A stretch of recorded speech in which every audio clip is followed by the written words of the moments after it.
Hello everyone, today we'll talk about how to fix or how to solve the problem of stories not showing on the application of Snapchat. We click on settings.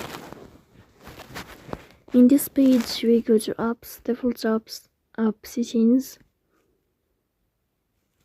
Here in this list you will scrolling down until you find this application of Snapchat and you will click here. Then in this page of app info you will go to first stop and you will click OK. Here you will enter to the window of storage. Then we click on clear cache.